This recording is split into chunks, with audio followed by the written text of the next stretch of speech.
नमस्कार, हिंदी प्रतियोगिता के यूट्यूब चैनल में आपका स्वागत है। दोस्तों, एग्ज़ाम में हिंदी के जितनी भी परीक्षाएँ हैं, उसमें छंद से संबंधित अक्सर 2 या 3 प्रश्न पूछे ही जाते हैं। तो उसी पर आधारित हमने छंद से जितने भी क्वेश्चन बनते हैं, वो आपके लिए हम आज लेकर आए हैं।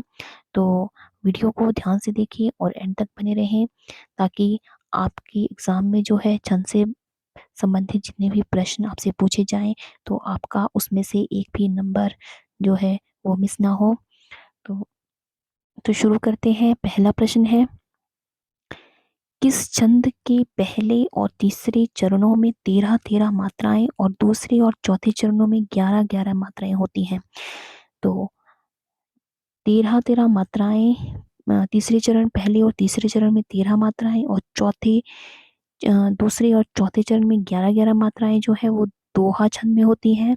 तो ऑप्शन नंबर सी इसका सही आंसर है।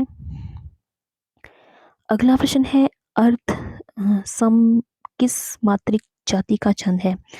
तो अर्थ सम मात्रिक जो है वो दोहा छंद है। ऑप्शन नंबर बी इसका सही आंसर है।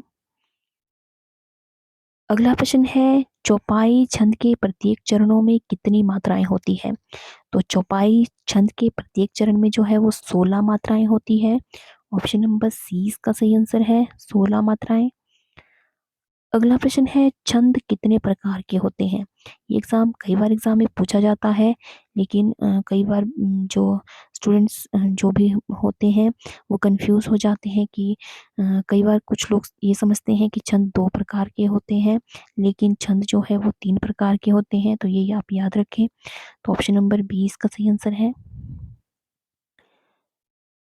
आगे है,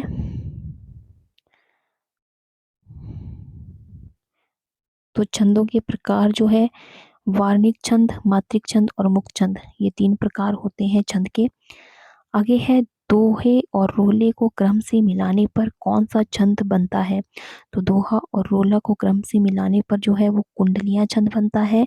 ऑप्शन नंबर बी इसका सही आंसर है।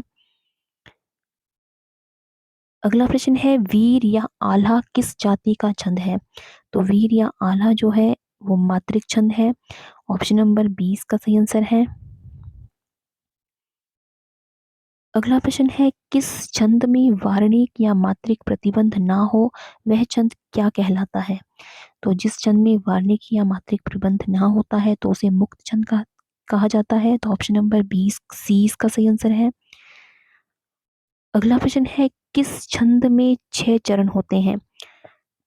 तो 6 चरण जो है वो छप्पई छंद में होते हैं। ऑप्शन नंबर डी इसका सही आंसर है।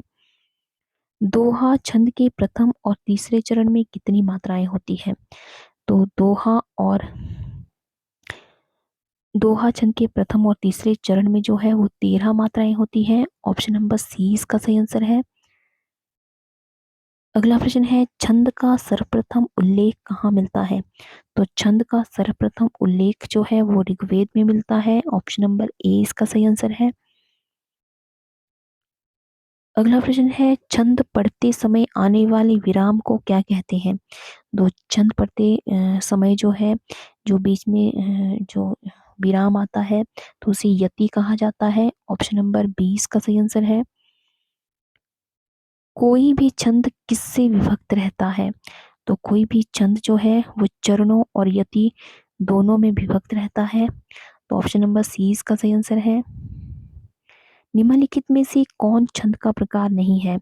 तो इनमें से जो छंद का प्रकार नहीं है वो है दृष्टांत। ऑप्शन नंबर ए इसका सही आंसर है। अगला प्रश्न है, जिस छंद में 4 चरण और प्रत्येक चरण में 16 मात्राएं होती है, उस छंद को क्या कहते हैं? तो उस छंद को चौपाई छंद कहा जाता है। ऑप्शन नंबर डी इसका सही आंसर है। अगला प्रश्न है, निम्नलिखित में से कौन छंद शास्त्र में आदि प्रणेता थे?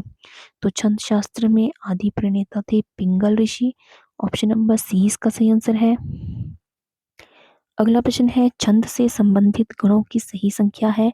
तो छंद से संबंधित गणों की सही संख्या है 8। ऑप्शन नंबर बी इसका सही आंसर है। अगला प्रश्न है, कुंडलियां छंद किन 2 छंदों से मिलकर बनता है? तो कुंडलियां छंद जो है वो दोहा और रोला को मिलकर बनता है। तो ऑप्शन नंबर बी इसका सही आंसर है, रोला और दोहा। अपभ्रंश काव्य का सुप्रसिद्ध छंद कौन सा है? तो अपभ्रंश काव्य का सुप्रसिद्ध छंद है कड़वक। ऑप्शन नंबर ए इसका सही आंसर है। अगला प्रश्न है, मात्रा की दृष्टि से दोहा के ठीक विपरीत होता है। तो मात्रा की दृष्टि से दोहा के विपरीत होता है सोरठा। ऑप्शन नंबर डी इसका सही आंसर है। अगला प्रश्न है, दोहा छंद का विपरीत कौन सा छंद होता है? तो दोहा छंद के विपरीत होता है सोरठा। अवधि का निजी छंद क्या है? तो अवधि का निजी छंद है बरवे। ऑप्शन नंबर ए इसका सही आंसर है। अगला प्रश्न है, वार्णिक छंदों में किसका विचार होता है? तो वार्णिक छंदों में जो है वो वर्ण का विचार होता है। ऑप्शन नंबर ए इसका सही आंसर है। मात्रिक विषम संयुक्त छंद है। तो मात्रिक विषम संयुक्त छंद है कुंडलियां। ऑप्शन नंबर बी इसका सही आंसर है। अगला प्रश्न है, अनुष्टुप क्या है? तो अनुष्टुप एक छंद है। ऑप्शन नंबर बी इसका सही आंसर है। अगला प्रश्न है, घनाक्षरी कौन सा छंद है? तो घनाक्षरी जो है वो वार्णिक छंद है। ऑप्शन नंबर बी इसका सही आंसर है। छपई में होते हैं, तो छपई में जो है वो प्रथम 4 चरण रोला के और अंतिम चरण जो है उल्लाला के होते हैं। तो ऑप्शन नंबर ए इसका सही आंसर है। रामचरित मानस नामक महाकाव्य की रचना शैली है। तो ये दोहा और चौपाई शैली है। इसकी जो शैली है वो दोहा और चौपाई शैली है। तो ऑप्शन नंबर ए इसका सही आंसर है। छपई किस प्रकार का छंद है? तो छपई एक विषम छंद है। तो ऑप्शन नंबर बी इसका सही आंसर है। किस छंद में 26 मात्राएं होती है तथा 14 और 12 पर यति होती है? तो 26 मात्राएं और 14-12 पर यति होती है गीतिका छंद में। ऑप्शन नंबर सी इसका सही आंसर है।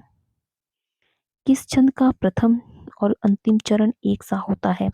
तो कुंडलिया छंद का प्रथम और अंतिम चरण एक सा होता है। शिल्पगत आधार पर दोहे से उल्टा छंद है। तो दोहे के उल्टा छंद है सोरठा छंद।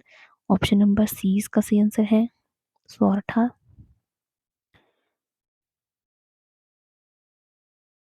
आगे है छंद से जुड़े हुए अभ्यास के प्रश्न।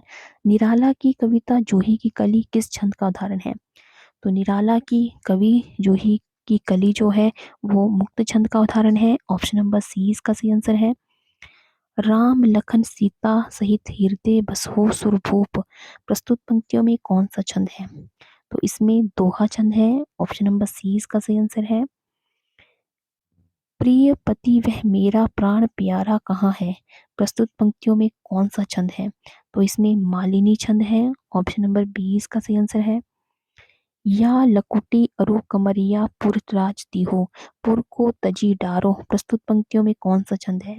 तो इन पंक्तियों में जो है वो सवैया छंद है। ऑप्शन नंबर सी इसका सही आंसर है। ऑप्शन नंबर बी इसका सही आंसर है, सवैया छंद। तो ये थे आज के छंदों पर आधारित महत्वपूर्ण प्रश्न। तो आई होप आपको ये वीडियो पसंद आया हो, तो वीडियो को लाइक करें और ज़्यादा से ज़्यादा शेयर करें और चैनल को सब्सक्राइब करना बिल्कुल ना भूलें। तो आज की वीडियो में बस इतना ही, मिलते हैं एक नई वीडियो में कुछ नए प्रश्नों के साथ। तब तक के लिए जय हिंद, जय भारत।